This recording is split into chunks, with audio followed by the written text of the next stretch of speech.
And on the online labor platform, of course, as most of the jobs are relatively small scale, so it might be individual graphic design jobs, individual web development kind of gigs that might last only a few hours, a few days, or a few weeks.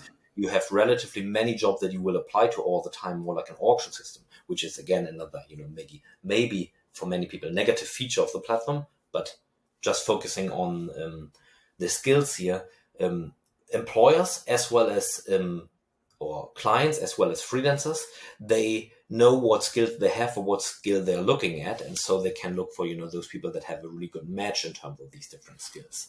What we found by just looking into the distribution of wages, salaries, and overall successes for people to apply for these different jobs on the online labor market by skills, we find that this hugely varies. There is certain bunch of the labor market where there is that are completely crowded, where there's a lot of competition for jobs. These are the kind of simpler types of jobs. I don't want to say low skill necessarily, but it is those types of skills that might be available to relatively many people. That is, let's say, oral types of communication. That is, let's say, clerical skills in terms of job. Think of something like data entry here or telemarketing. And then there's other types of jobs that have what are often called high skills or more specialized types of skills. That is programming related types of activities, or things like management, consulting, whatever. So those kind of skills that are hard to acquire. But still, what we found to be the jobs on the online labor market that pay the highest average wages are those that, if you look at traditional labor market statistics, are not like the ones that need the highest educational degree. But what we found, the jobs with the highest wage levels are paralegal types of jobs and announcers. And why is it that these types of jobs are so much high paying? Our interpretation is it is because these jobs are very much US specific. So people that, let's say, need a voiceover for an online AdWord, they want someone with an US American accent. So they don't want me with my German accent. And for legals, obviously, if let's say you are required to, or you are asked to write the terms of service for a website, for an online shop, you want someone who really knows, as the US client, someone who knows the US law. And that's really interesting. That it's almost like an implicit geographic restriction to that labor. Management consulting in some ways is a global skill, right? Whereas, if I, obviously I'm Australian. Listeners know that by now. We're on episode 5 right now. If I wanted a deal conveyanced, say a real estate deal conveyanced in Australia, I wouldn't be able to access the global market of conveyancers and lawyers. I would have to access those qualified in Australia, which I assume is going to be mostly confined to Australian conveyancers and solicitors. So, yeah, that's actually a really interesting point and very helpful for the freelancers listening as well. Absolutely. I interrupted you though, so go ahead. No, sorry. I just want to say, and this is, where again, the same kind of theme comes up again, that the individual actions or the individual outcomes, I should say it like this. So the outcome that you as an individual will get are to some extent out of your hands. You can do whatever you want. I will not be able to get an US American accent, and I'm also very unlikely to know the US law in that much detail. Of course, I might have, thanks to my education and thanks to my background, I might be able to specialize in things like data science as I do. That might give me an advantage in this field, which might be good for me, but I'm not free to move in this completely free, barrier-free labor market to wherever I want. This is out of my hands, and this is the important finding. It is not so much about what the individuals can or cannot do, but it is really about how this global market, how interaction and exchange and transaction between people that don't know each other at all, but are just anonymous atoms in this global labor market, are having an effect of each other. So it's almost a little bit like the butterfly effect.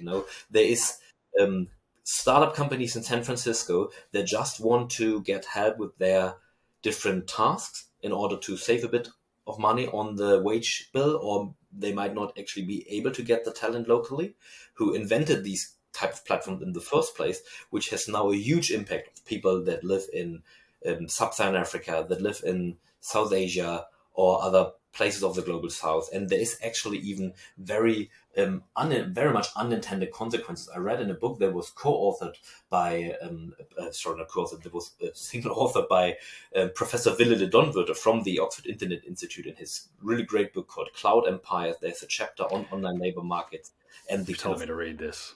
Yeah, it's really worth reading it. And there is this one anecdotal evidence that these days there is even a black market, on the dark web for these accounts on websites like Fiverr, freelancer.com, and Upwork, because in certain parts of the labor market where the platform even realized competition is too high, we can't have this anymore. People are wasting their time on searching jobs, and the employers don't want 1,000 people applying for this gig because it would take them too much time.